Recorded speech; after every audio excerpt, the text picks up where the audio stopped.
नमस्कार। आप सुन रहे हैं कहानी गोल्ड, साहित्य के खजाने से कुछ अनमोल कहानियाँ। दोस्तों, कहानियों की इस श्रृंखला में आइए मालती जोशी जी की लिखी एक कहानी सुनते हैं। कहानी का शीर्षक है एक और देवदास। उम्मीद है आपको कहानी पसंद आएगी। सारी शाम जैसे रणचंडी मुझ पर सवार रही। पहले तो माली बाबा को बगीचे की दुर्दशा के लिए लताड़ा। वह बेचारा लाख गिड़गिड़ाता रहा कि सावन भादों की ऋतु में बाग में घास फूस तो होती ही रहती है, पर मुझे कुछ भी सुनने का होश न था। फिर शामत आई सुलेमानी की। वह शायद पगार की आशा में चढ़ाव के पास बैठी थी। उसकी बोझिल देह को अनदेखा करके मैंने कंपाउंड की गंदगी के लिए उसे जोरदार डांट पिलाई। फिर उसकी याचना भरी निगाहों की परवाह किए बिना ही जोरदार शब्दों में ऐलान कर दिया कि जब तक हॉस्टल का अहाता ठीक से साफ नहीं हो जाता, पगार नहीं मिलेगी। सीढ़ियां चढ़ते हुए याद आ गया कि मैंने खुद ही सुलेमानी से कह रखा था कि जज की होने तक वह बच्ची को भेज दिया करे। नया आदमी रखने से उसके पैसे काटने का खतरा जो था। लेकिन यह बात याद आने से गुस्सा कम नहीं हुआ, बल्कि वह हर सीढ़ी चढ़ने के साथ बढ़ता ही गया। 9 नंबर के कमरे में लक्ष्मी हॉट वाटर बैग लेकर पड़ी थी। मुझे मालूम था पीरियड्स में वह लगभग बीमार पड़ जाती है। मैंने उसे लेटे लेटे ही कुछ पढ़ने का कड़े स्वर में आदेश दिया। अध्ययन कक्ष से गुजरते हुए कुछ लड़कियों को शरारत करने के लिए सजा दी। ईला को डांटा कि सर्दी जुकाम के बावजूद उसने स्वेटर क्यों नहीं पहना है। अपने कमरे में जाते हुए देखा गैलरी का बल्ब फ्यूज है। बस उल्टे पैरों लौटकर रजनी की खबर ले डाली। मैडम शाम से बिस्तर में लेटी कोई सस्ता रोमांटिक उपन्यास पढ़ रही थी। कुछ देर तो सुनती रही, फिर भरभरा कर रो पड़ी। पर हमेशा की तरह मैंने उसको सांत्वना नहीं दी, बल्कि पैर पटकते हुए अपने कमरे में लौट आई। सिर बुरी तरह भन्ना रहा था। दिमाग की नसें इतनी तन गई थीं कि लगता था फट पड़ेंगी। लगा कि 1-2 नमूनों से और सामना हो गया तो आज सचमुच मुझे कुछ हो जाएगा। लेकिन सामना हुआ रामरती से। वह कमर पर हाथ रखे दरवाजे के बाहर मेरी प्रतीक्षा कर रही थी। मेरी कुर्सी पर आकर बैठते ही उसका फरमान छूटा। अब उनको जी अच्छा ना होई तो लेट न रहिए घड़ी भर। बिना बात के रिसी आए रही तब से। जैसे कोई फूले हुए गुब्बारे में सुई चुभा दे, रामरती की बात ने ठीक वही असर किया और मैंने निढाल होकर मेज पर सिर रख दिया। यहाँ सब पर शासन करने वाली मैं, पर यह 2 कौड़ी की नौकरानी मेरी बॉस बनी हुई थी। उसकी कड़ी और खरी बातों का मेरे पास कोई प्रतिवाद नहीं होता था, क्योंकि खुरदुरे व्यक्तित्व के भीतर प्रवाहित होने वाली स्नेह की अंतःसलीला को मैं जानती थी। अब भी क्या उसने मुझे चैन से बैठने दिया? 1 कप कॉफी के साथ 1 टिकिया खिलाकर ही दम लिया। फिर बोली, मच्छियां में पढ़िए तो हम मुर्दा भी दे ठीक से। उसके अत्याचारों से बचने का कोई उपाय न था। मैं चुपचाप बिस्तर पर आकर लेट रही। रामरती कटोरी में आंवले का तेल लेकर सिराने जमीन पर बैठ गई। उससे लाख बार कहा कि इस युग में इतना ज्यादा तेल कोई नहीं लगाता, लेकिन न तो उसे जमाने की परवाह थी, न मुझ में उससे बहस करने की शक्ति थी। और ईमानदारी की बात तो यह थी कि उसकी मालिश से सचमुच दिमाग को बड़ी ठंडक मिलती थी। बस तापदायक होती थी तो उसकी जबान, जो अव्याहत रूप से चलती रहती। वह निरंतर हॉस्टल की लड़कियों को, यहाँ के शोर शराबे को, यहाँ के ढेर सारे काम को और मेरी लापरवाही को कोसती रहती। धीरे धीरे उसकी उंगलियों का जादू मुझ पर छाने लगा और उसका कर्कश स्वर दूर दूर होता चला गया। कब आंख लग गई पता ही न चला। नींद जब खुली तो रात के 9 बज रहे थे। मुझे चादर उड़ाकर रामरती इधर उधर हो गई थी। फिर भी मैंने उठने का खतरा मोल नहीं लिया, चुपचाप लेटी रही। शाम की सारी घटनाएं याद आने लगी। उन लोगों के करुण चेहरे आंखों के आगे घूम गए जिन्हें मैंने बिना बात डांट दिया था। अपने ऊपर बड़ी ग्लानि हो आई। पता नहीं सबने मेरे बारे में क्या सोचा होगा। क्या रामरती की तरह वे भी समझ गए होंगे कि मेरा जी अच्छा नहीं है? क्या हो गया था मेरे जी को? दोपहर तक तो अच्छी भली थी। सुबह लड़कियों को गुड्डी दिखाने ले गई थी। दोपहर को रजनी के साथ ब्लूबेल्स में खाना लिया था। तीसरे पहर रामरती के हाथ की बढ़िया कॉफी पीकर पिछले महीने का हिसाब किताब देख रही थी। हाँ, तभी मैडम प्रिंसिपल का बुलावा आया। इतनी कोफ्त हुई थी। एक तो जुलाई महीने का हिसाब वैसे ही गड़बड़ रहता है। सुबह 5 लड़कियां होती हैं तो शाम के खाने तक 15 हो जाती हैं। फिर दूसरे दिन पता चलता है 2 लड़कियां हॉस्टल छोड़ रही हैं। उनके डिपॉजिट को एडजस्ट करते करते दम फूल जाता है। बड़ी मुश्किल से मन को एकाग्र कर पाई थी कि ये समन आ गया। मना करने का कोई सवाल ही नहीं था। रजिस्टर बंद कर चप्पल खटकाती हुई बंगले की ओर चल पड़ी। मैडम अकेली नहीं थी। मुझे द्वार पर ही झिझकते देखकर बोली, कम ऑन गीता, आओ, तुम्हारा परिचय करा दूं। मिस्टर वाजपेयी, ये हमारी मैट्रन है, मिस गीता देसाई। और गीता, आप हैं मिस्टर वाजपेयी, डीएफओ। नमस्ते के लिए उठे हुए 2 जोड़ी हाथ और 2 जोड़ी आंखें जड़ होकर रह गईं। कितनी अच्छी बात थी कि मेरी उम्र 18 नहीं 38 थी, नहीं तो क्या उतनी निर्लिप्तता से कह पाती, मैडम हम लोग क्लास फेलो रह चुके हैं। सच, हाउ नाइस, मैडम ने उत्साह में भरकर कहा और फिर बेसियों प्रसंग सुना डाले, जब उनकी पुरानी परिचितों से यूं अकस्मात भेंट हो गई थी।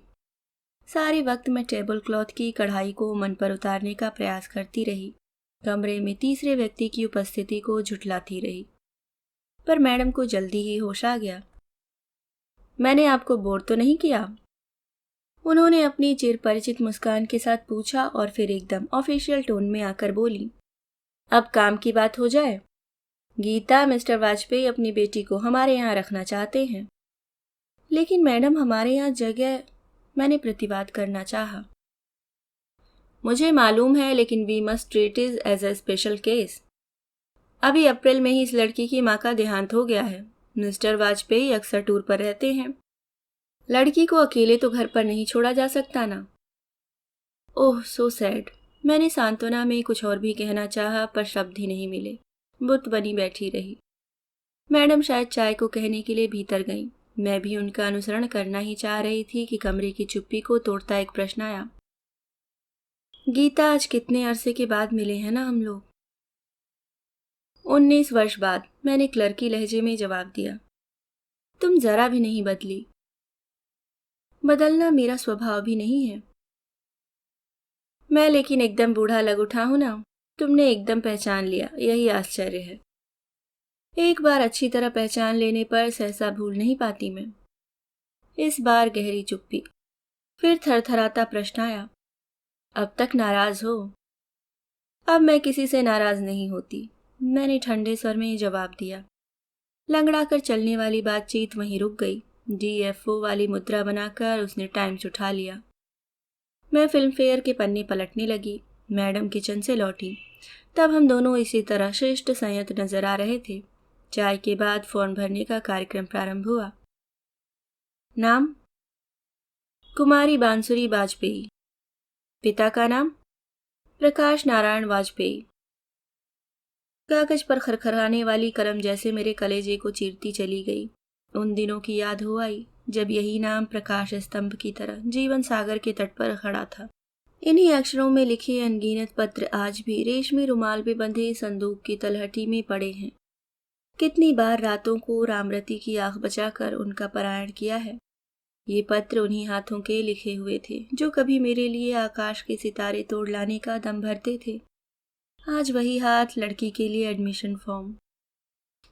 अभी आप ये 250 डिपॉजिट कर लीजिएगा, बिल आने पर हम लोग देख लेंगे। मुझसे कहा जा रहा था। मैंने स्वप्निल गीता को परे धकेल दिया और एक चुस्त मैट्रन की तरह रसीद लिखने बैठ गई।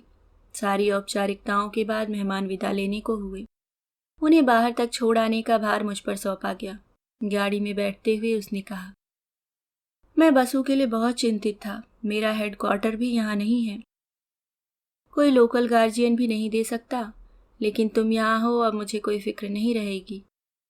इतनी देर से सुलगता हुआ मन जैसे भक से जल उठा।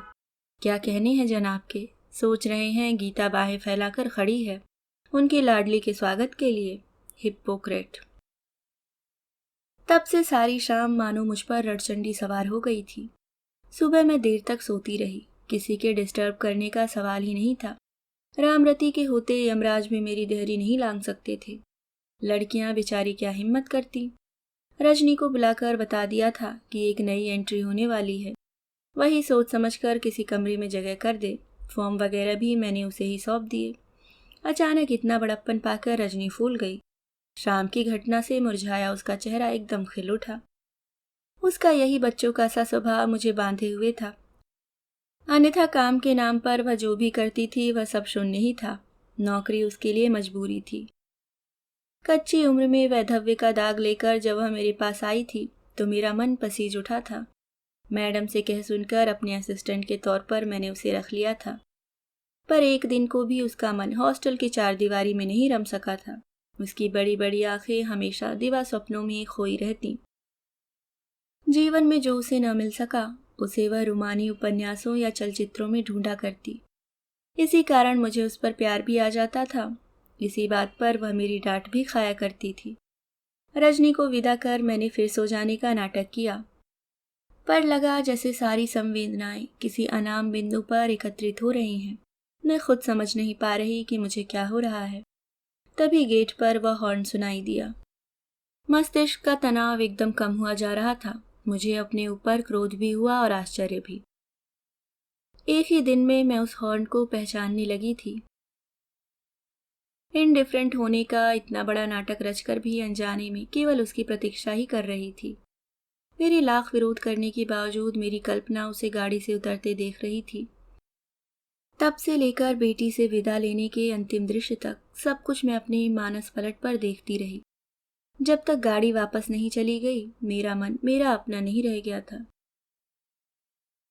कमरे का एकांत जब एकदम असहाय हो उठा तो मैं शॉल लपेटकर नीचे उतर आई। अहाते में स्कूल बस तैयार खड़ी थी और लड़कियां एक एक कर नीचे उतर रही थीं। रोज की तरह मैं सीढ़ियों के सामने वाले खंबे से टिककर खड़ी हो गई। तब मैंने उसे देखा। सबसे पीछे वह धीरे धीरे उतर रही थी। आंखों में रुलाई के लाल डोरे अब भी थे, चेहरा मल्लान था, फिर भी ऐसा लग रहा था मानो लावण्य का एक पुंज नीचे उतर रहा हो। आंखों में चकाचौंध भरने वाले उस रूप को देखकर ख्याल आया, इसकी माँ भी इतनी ही सुंदर रही होगी। मन में एक अजीब सा विचार उठा कि परिवार की मर्यादा और गुरुजनों की इच्छा के नाम पर उसने प्रकाश ने जो सौदा किया था वह घाटे का नहीं रहा।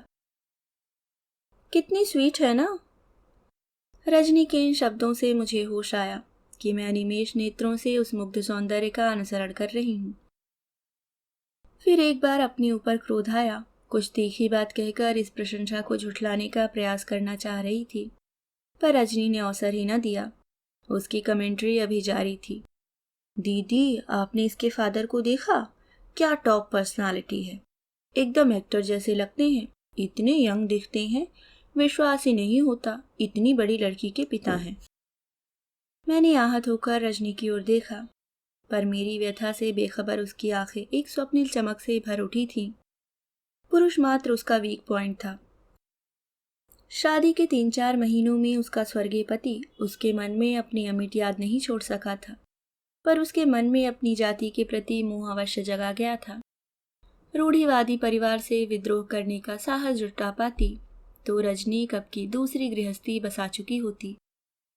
उसकी यह कमजोरी मेरे लिए कभी कभी चिंता का विषय बन जाती, पर इस बार मैंने उसका बैसाखी की तरह उपयोग किया। मैट्रन होने के नाते पालकों से अक्सर सामना हो ही जाता था, पर जब भी बन पड़ा मैंने रजनी को प्रकाश से निपटने भेज दिया। फिर देर रात तक उसके मुंह से मिस्टर वाजपेयी की गुणगाथा सुनते रहने का दंड भी मुझे भुगतना पड़ता, पर उसके सामने अपना संतुलन बनाए रखने की अपेक्षा यह अधिक सरल लगता था। वह अक्सर आता, कुछ तो हम लोगों के व्यवहार में सौजन्य और सहानुभूति का पुट था, कुछ उसे अपने पद का अभिमान, शायद मुझसे परिचित होने का एहसास भी था।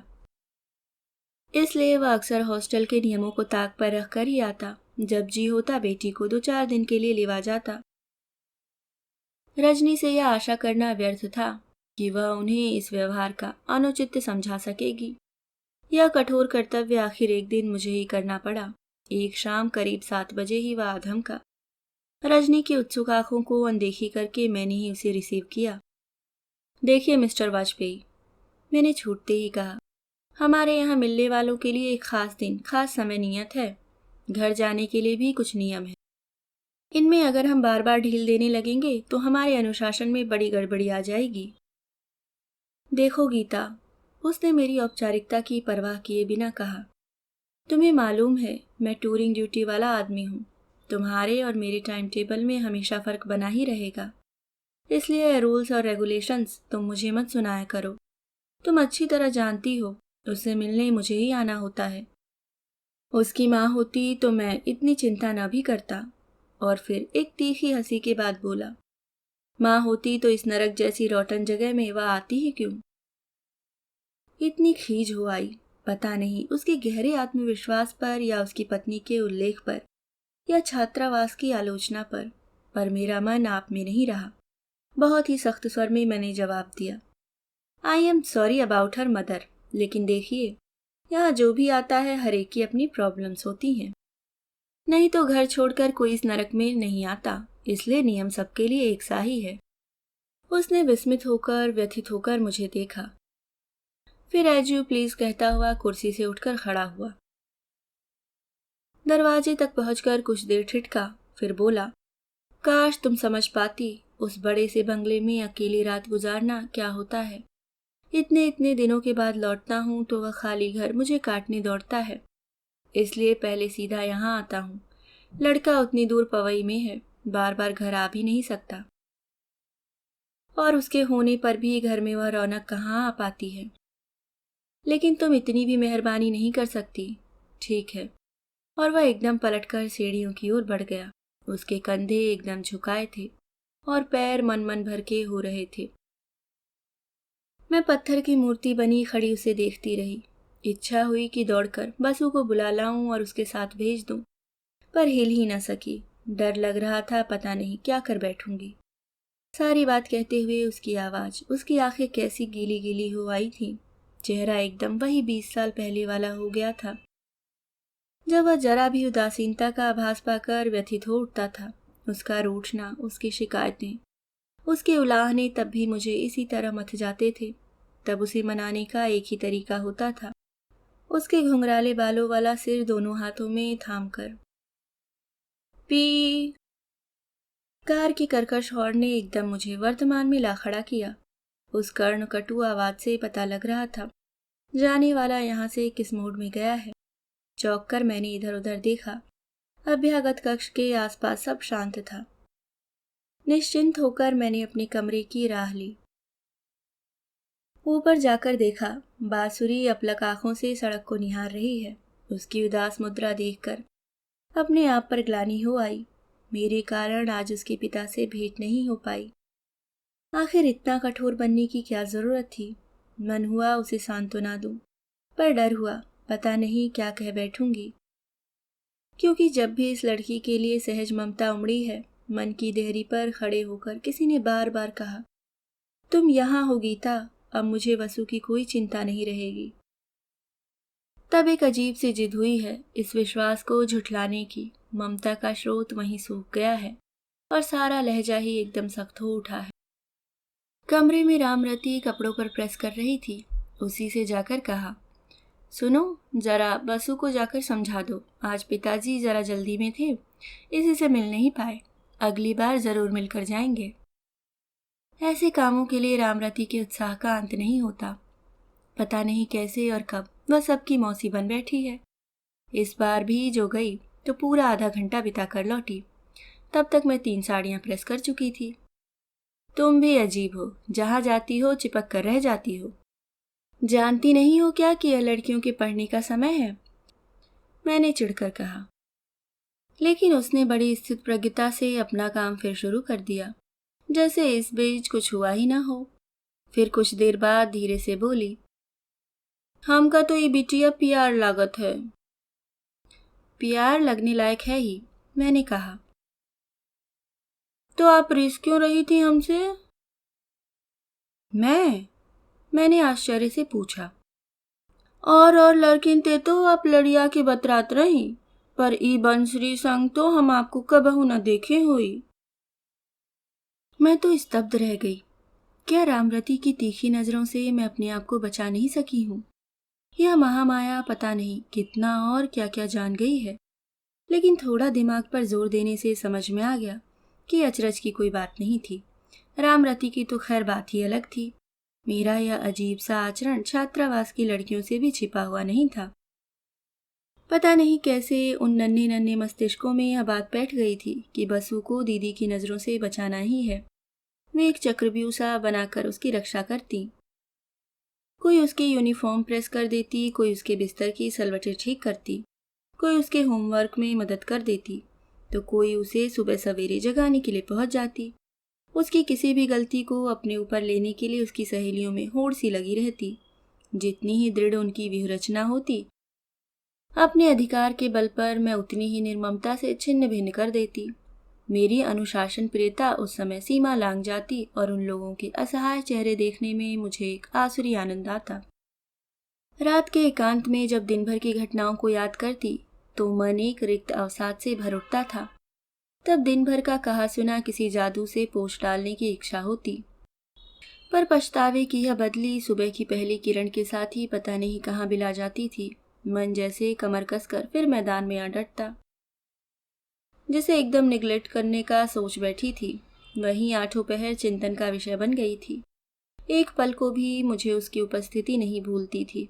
शायद यही मेरी खींच का कारण था। उस निरीह जीव के बहाने जैसे मैं अपने आप से ही लड़ती रहती थी। रामरती की सीधी सपाट बात ने मुझे अपनी ही आंखों से गिरा दिया। अपने कल्चर्ड व्यक्तित्व के भीतर मैंने झांक कर देखा। वहां एक ईर्ष्यालु विचारहीन औरत बैठी हुई थी।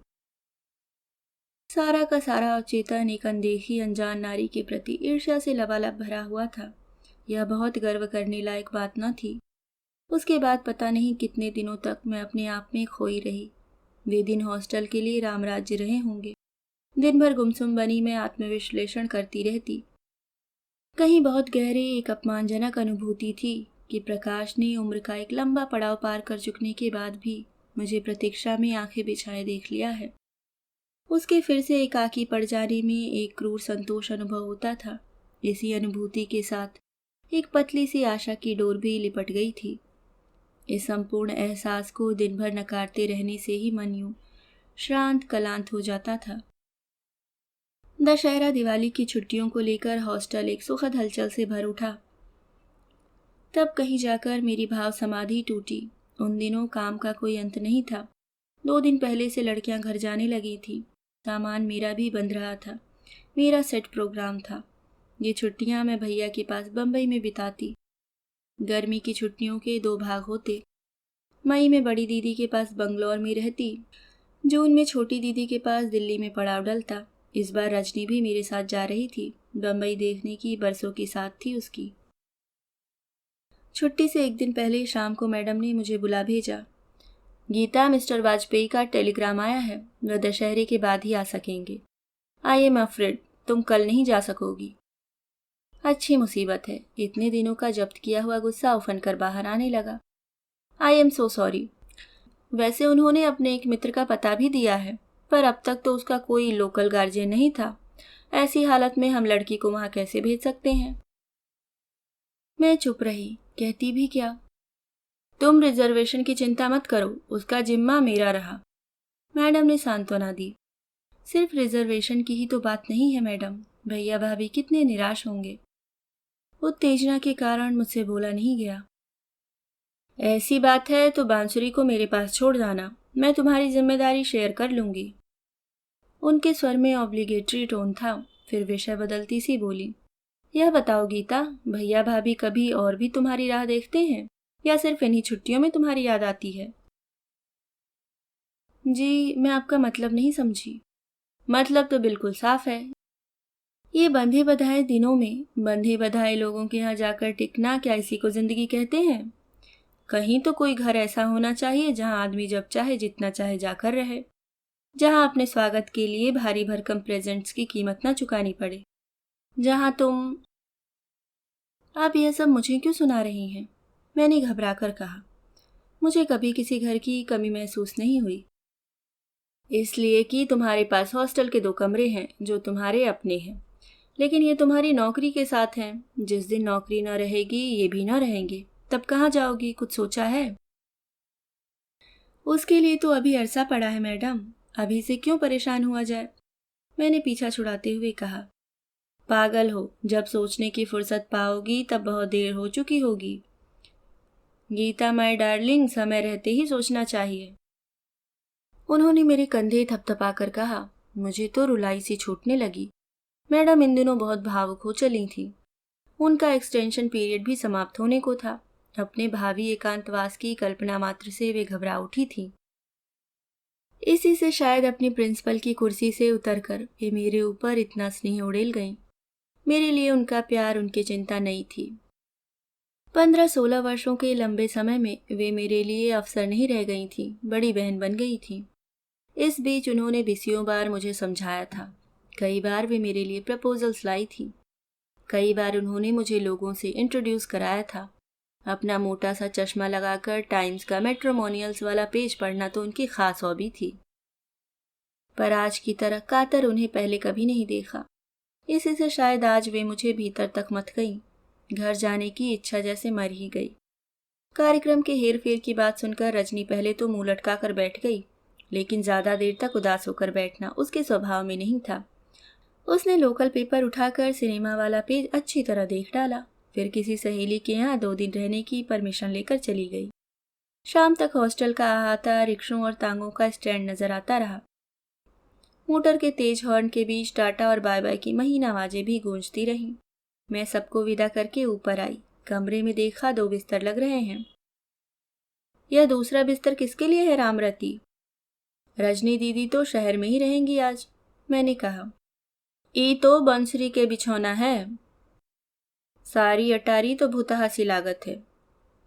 अकेली कैसे के परी हो वहां? सच तो मैं बांसुरी की बात ही भूल गई थी। इस निशब्द हवेली में वह मेरे साथ इस कमरे में सोएगी, यह कल्पना कैसी तो लगी।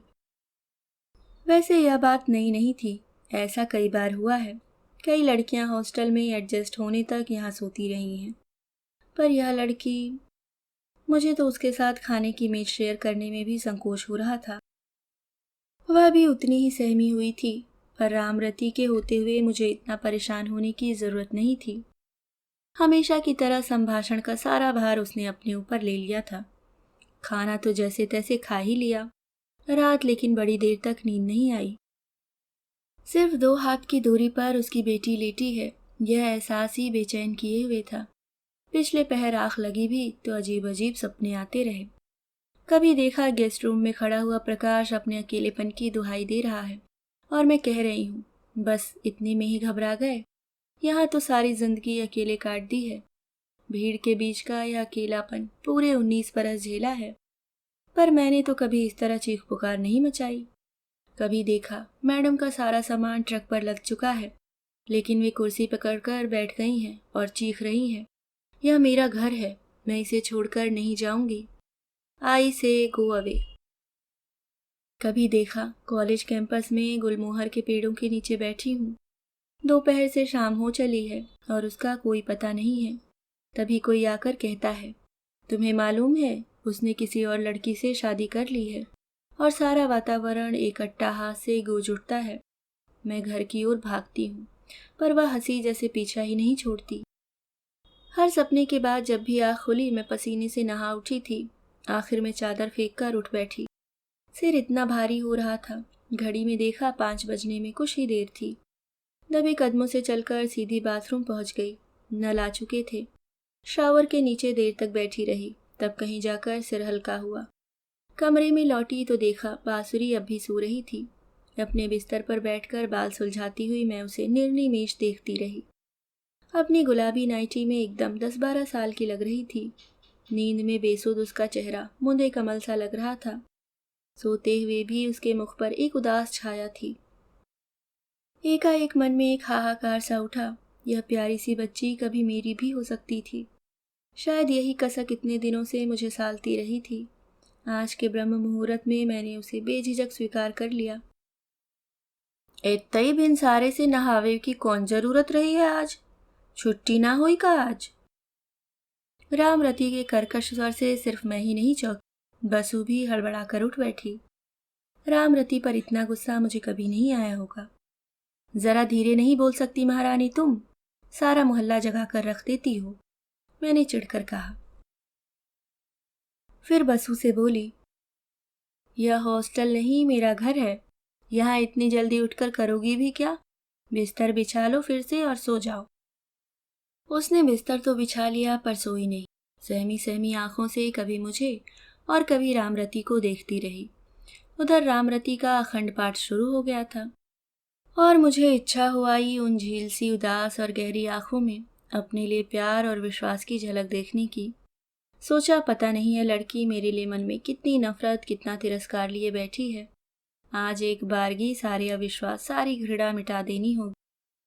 रामरती जब पल भर को सांस लेने के लिए रुकी तो मैंने अवसर का लाभ उठाकर कहा, बसु को तो आज बड़ा मजा आ रहा होगा ना? दीदी को भी डांटने वाला कोई है हॉस्टल में? अच्छा सच बताना, इतनी बुरी तरह तो मैं भी तुम लोगों को नहीं डांटती हूँ ना? उसने संदिग्ध होकर मेरी ओर देखा, पर मेरी आंखों से फूटती हंसी की किरणों से वह अनछुई न रह सकी। दूसरे ही क्षण उसका चेहरा एक शर्मीली मुस्कुराहट से भर उठा। इस पहली विजय के बाद उसका संकोच, उसकी झिझक दूर करने में मुझे जरा भी समय नहीं लगा। रामरती जब सुबह की पहली चाय बनाकर लाई तब बसु मेरे बिस्तर पर बैठकर मेरे बाल सुलझा रही थी। मम्मी की डेथ के बाद मैं आज किसी के बाल सुलझा रही हूँ, उसने कहा था और मेरा सारा शरीर पल भर को जैसे काट हो गया था। तुम्हारी मम्मी के बाल भी?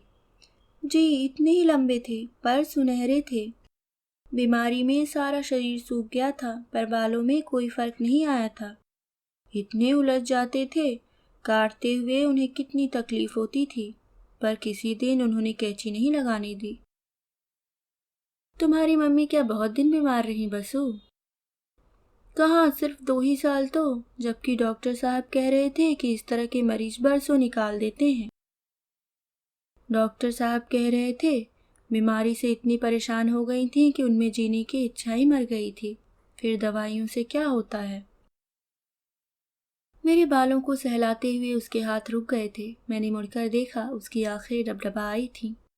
विषय बदलने के लिए उसकी ठोड़ी उठाकर मैंने कहा, बहुत सुंदर थी ना वे, एकदम तुम्हारी तरह। उसकी गीली आंखों में एक चमक आ गई। मैं? बाप रे, मैं तो उनके सामने कार्टून ही लगती थी। मेरे पास उनकी फोटो है, देखेंगे आप? वह कूदकर पलंग से उतर पड़ी। अपनी अटैची खोलकर उसने एक बड़ा सा एल्बम निकाला। इस करीने से उसे निकाला, इस अंदाज से उसे मेरी गोद में रखा जैसे वह कोई पूजा की वस्तु हो। पहले ही पेज पर उसके माता पिता की बड़ी सी फोटो थी। बांसुरी की मम्मी बहुत सुंदर थी या नहीं, मैं निर्णय ही न कर सकी, क्योंकि वहां उसके पिता की बगल में तो मैंने अपनी ही छवि देखी थी। आने वाले हर पेज पर जैसे मैं ही जाकर बैठ गई थी। हर चित्र के साथ उसकी कमेंट्री चल रही थी। झील में, पहाड़ पर, लॉन में, टेरेस पर, बच्चों के साथ, कुत्तों के साथ, मित्रों के बीच, परिवार के साथ, सब और मैं ही छाई हुई थी। वह मेरी ही गृहस्थी का खाका था जिसमें रंग कोई और भर गया था, और मेरा देवदास हर हाल में उतना ही खुश नजर आ रहा था जितना यह अपनी पारों के साथ होता। कितने दिनों बाद यह नाम जेहन में आया था। सेकेंड ईयर में छुट्टियों के बाद जब पहली बार क्लास में पांव रखा था तो पारो आ गई। लॉन्ग लिव पारो के नाम से क्लास गूंज उठी थी। इतनी घबरा गई थी मैं।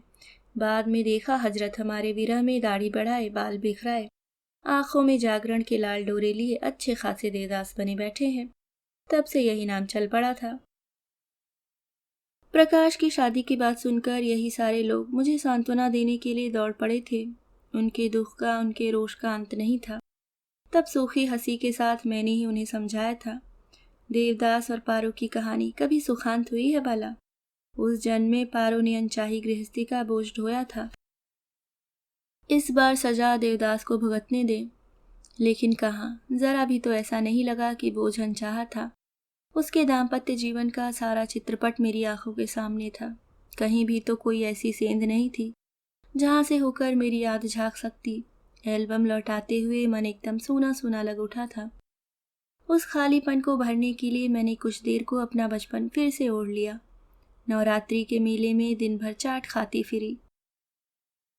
कभी बिजली के झूले का आनंद लिया, कभी पांसे फेंक कर भाग्य आजमाया, कभी बंदूक से गुब्बारे फोड़ने की कोशिश की, कहीं भीड़ में घुसकर मौत का कुआं देखा। दशहरे के दिन दोपहर में होटल में फिस्ट ली। शाम को रावण को जलते देखा। आतिशबाजी का प्रदर्शन भी नहीं छोड़ा। 2 ही दिन में हाफ गई मैं। शरीर और मन दोनों ही थक कर चूर हो गए। दशहरे के दूसरे दिन पिक्चर का प्रोग्राम था, पर नहीं जा सकी। रामरती को ही बसु के साथ भेज निढाल होकर पड़ रही। उनके जाने के बाद रजनी सहेली के यहाँ से लौट आई थी, पर मुझे सोया जानकर कमरे में चली गई थी। पर मैं सोई नहीं थी। 5 बजे के करीब गेट पर जब वह परिचित हॉर्न बजा था, उसे मैंने तुरंत ही सुन लिया था। चौकीदार जब खबर देने के लिए ऊपर आया, उस समय मैं नीचे जाने के लिए तैयार हो चुकी थी। नीचे जाते हुए मैंने रजनी के कमरे में झांक कर कहा, रजनी प्लीज थोड़ी देर बाद नीचे चाय भिजवा सकोगी? रामरती बाहर गई है और नीचे मिस्टर वाजपेयी आए हैं। नीचे गेस्ट रूम में दोनों हाथ पीठ पर बांधे वह खड़ा कमरे की तस्वीरें देख रहा था। अरे यह क्या, अब तक खड़े हो? मैंने कुर्सी सरकाते हुए कहा। सोचा शायद बिना परमिशन बैठना नियम के अनुकूल ना हो। उसने बैठते हुए व्यंग किया। पिछली मुलाकात शायद उसके मन में अब भी ताजा थी। मैंने उसकी बातों को अनसुनी करके कहा, थोड़ा वेट कर सकोगे ना, बसु मैटिनी गई है। अकेली? नहीं तो मेरी मेड सर्वेंट साथ है। उसके रहते चिंता की कोई बात नहीं है। वह मुझसे भी ज्यादा खौफनाक है, मोस्ट फॉर्मिडेबल। मेरी इस बात पर हम दोनों ही हंस पड़े। वातावरण कुछ हल्का हो गया। चाय तो लोगे ना? मैंने बनाने के लिए कह दिया है। जब बन ही रही है तो जरूर ले लूंगा, लेकिन आज बात क्या है? आज तो हम मिस्टर वाजपेयी भी नहीं रहे और हमारे लिए चाय वाय भी बन रही है। उसने हंसकर कहा। कनपटी के पास सफेद पड़ते वालों के बावजूद उसकी आंखों में वही पहले किसी शरारत उतर आई थी। बात तो कुछ नहीं है, छुट्टियां चल रही हैं। छुट्टियों में मैं मैट्रन नहीं रह जाती। मैं इस समय सिर्फ गीता हूँ और गीता अपने पुराने मित्रों को चाय पिला सकती है। मैंने अपनी झेप मिटाते हुए कहा। दरअसल मुझे याद ही नहीं रहा था कि इससे पहले मैं बड़ी फॉर्मल हुआ करती। So we friends again? Good. उसने चांदी का सिगरेट केस खोलते हुए कहा। कीमती तंबाकू का धुआं वातावरण में घुलने लगा। तुम्हें कोई ऐतराज तो नहीं? पहला कश खींचने के बाद उसने कहा। नहीं, वैसे यह बात सिगरेट सुलगाने से पहले पूछी जाती है। मैंने चुटकी ली। सॉरी, दरअसल जिस सर्कल में मैं मूव करता हूँ ना, वहाँ इन बातों की कोई आवश्यकता नहीं पड़ती है। Drinks and cigarette are common vices. पीते भी हो? मैंने पूछा। हाँ, कंपनी देने के लिए पीनी भी पड़ती है। प्लीज ये मैट्रन वाली शक्ल मत बनाओ। तुम एजुकेशन डिपार्टमेंट वालों में यही तो बुरी आदत है, बात बात पर उपदेश देने लगते हो। और वह एकाएक चुप हो गया। उसकी दृष्टि का अनुसरण करते हुए मैंने मुड़कर देखा। रजनी खुद चाय लेकर आ रही थी। उसके चेहरे की ताजगी देखते बनती थी। जाहिर था कि उसने प्रसाधन पर काफी श्रम किया है। ऑरेंज कलर की जापानी जॉर्जेट उसने सीधे पल्ले में पहन रखी थी। पिछले दिनों सत्यकाम, उपहार आदि फिल्में देखने के बाद रजनी को यह स्टाइल बहुत भासी गई थी। अपने छोटे लेकिन घने बाल उसने बड़ी बेतरतीबी से पीठ पर फैला रखे थे। उस बेतरतीबी में एक खास अंदाज था। चाय की ट्रे भी काफी सजी हुई थी। उसकी पाक कला के 1-2 नमूने भी उसमें मौजूद थे। प्यालों की संख्या देखकर समझ गई कि वह खुद भी यहीं बैठकर चाय पीने का इरादा रखती है। बैठो। अपने को जब्त करते हुए मैंने कहा। चाय में शक्कर कितनी डालूं? मैंने प्रकाश से पूछा। वह चौंका। रजनी को अपलक निहारती उसकी आंखें मुझ पर आकर टिक गईं। उसकी वे आंखें, उफ, क्या था उन आंखों में? वे उस पति की आंखें नहीं थीं जो 6 महीने पहले अपनी पत्नी को चिता की सेज पर सुला चुका है। वे उस व्यक्ति की आंखें भी नहीं थीं जो 19 वर्ष बाद अपनी पूर्व प्रियतमा से मिला है। वे आंखें थी एक पुरुष की, सिर्फ एक पुरुष की। 2 नारी शरीरों को तोलती हुई पुरुष की आंखें थीं वे। उन आंखों को परखने में कोई भी स्त्री गलती नहीं करती। गलती मैंने भी नहीं की और मेरा मन भी तृष्णा से भर उठा। गलती रजनी ने भी नहीं की और लज्जाजनक होकर आंचल के छोर में उंगलियां लपेटने का नाटक वह देर तक करती रही। मैं उसके अभिनय को समझ रही थी। उसका दर्प भी मुझसे छिपा नहीं था। अपने रूप गंध से मेरा व्यक्तित्व उपेक्षणीय बनाकर उसे बड़ा गर्व अनुभव हो रहा था। चाय की औपचारिकता को जैसे तैसे समाप्त करने के बाद मैंने कहा, बहुत बहुत थैंक्स रजनी। रामरती के हाथों की चाय लगातार पीते रहने के बाद आज की चाय तो अमृत का स्वाद दे गई। अच्छा, ऐसा करो, अब जल्दी से जाकर सामान बांध डालो। मिस्टर वाजपेयी के आगमन के साथ ही हमारी यहाँ की जिम्मेदारी समाप्त हो गई है। बहुत बेमन से ही रजनी कमरा छोड़कर जा सकी। उस पागल लड़की पर मुझे तरस आ रहा था। अभी अभी किसी गाफिल क्षण में प्रकाश का जो रूप मैंने पकड़ लिया था वह बहुत ही घिनौना था।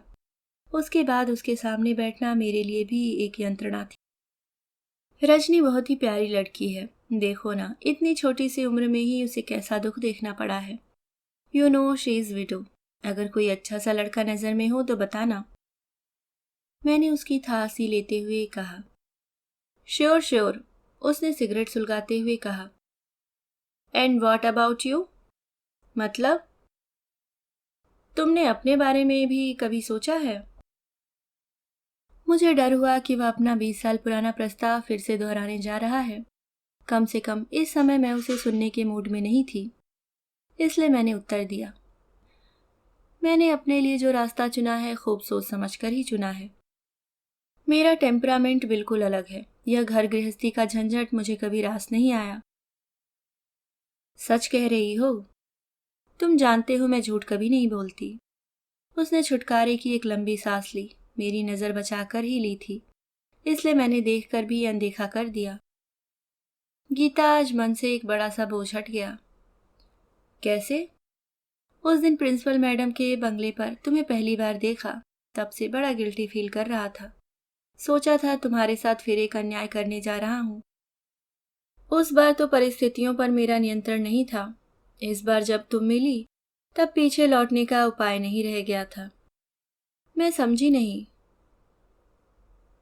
मैं जनवरी में शादी करने जा रहा हूं। क्या?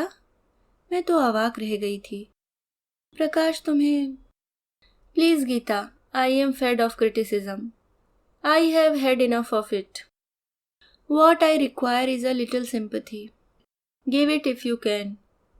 मैं क्रिटिसाइज नहीं कर रही थी, मैं सिर्फ बच्चों के बारे में सोच रही थी। मैंने धीरे से कहा। हर कोई बच्चों के बारे में सोचता है।